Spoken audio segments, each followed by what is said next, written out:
We, the first peoples of this land called Australia, have always been here. Since the beginning of time, our people have lived in harmony with land, animals and spirits of this country. From our old people, we were taught that well-being was connected to our ancestors, our families and communities, our culture and country, and keeping our minds and bodies strong. While we had ups and downs like all human beings, for the most part, we were healthy and happy for thousands of years. But when foreign colonisers came to our country, they didn't see us as human beings. The settlers and their new governments wanted our land. So they forced us off our country, imprisoned our warriors and tore our families apart. The pain we felt from these experiences was overwhelming. A vicious cycle of despair and destructive behaviours began, which was then passed on to our children. This is known as intergenerational trauma.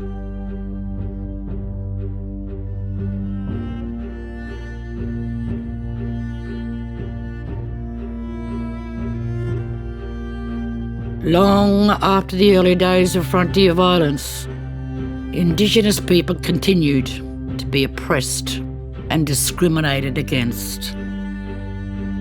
The racist beliefs that had led to invasion were now ingrained into everyday structures, in laws, systems and institutions. These systemic issues created some of the lowest levels of health, education and employment outcomes for our people, despite living in one of the richest countries in the world.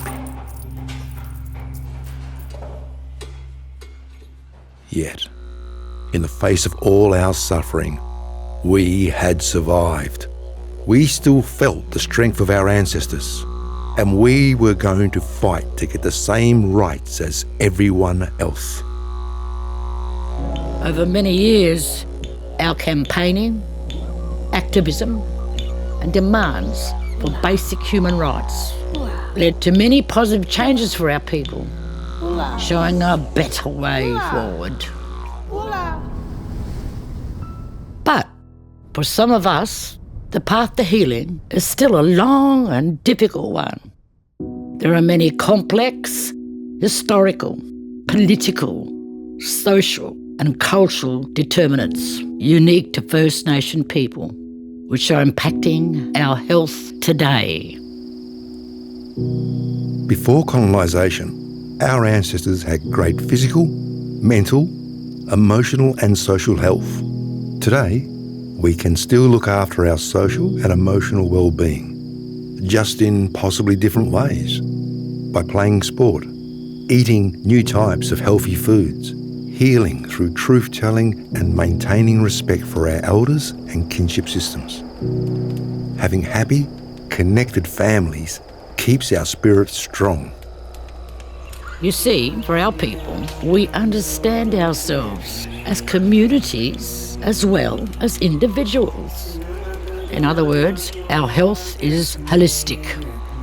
It takes into account our broader families and environments, well-being, not just our own physical and mental health. That's why having strong First Nation role models who make decisions about and find solutions to the issues that affect our communities is so important. We know better than anyone what our people need to heal.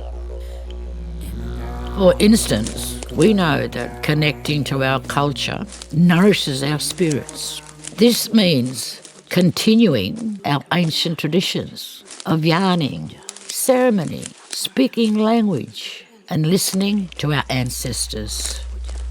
These traditions are guided by the profound spiritual connection we have to this land, to country.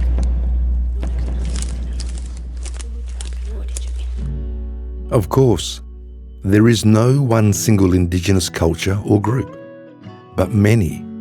So how we express our culture, spirituality and well-being will look different for all of us.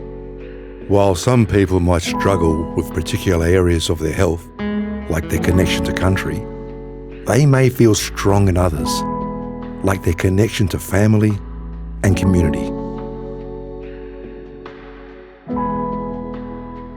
Yes, First Nations people have survived the worst, but we must remember, we have great strengths and unique skills that we are using to create a better future.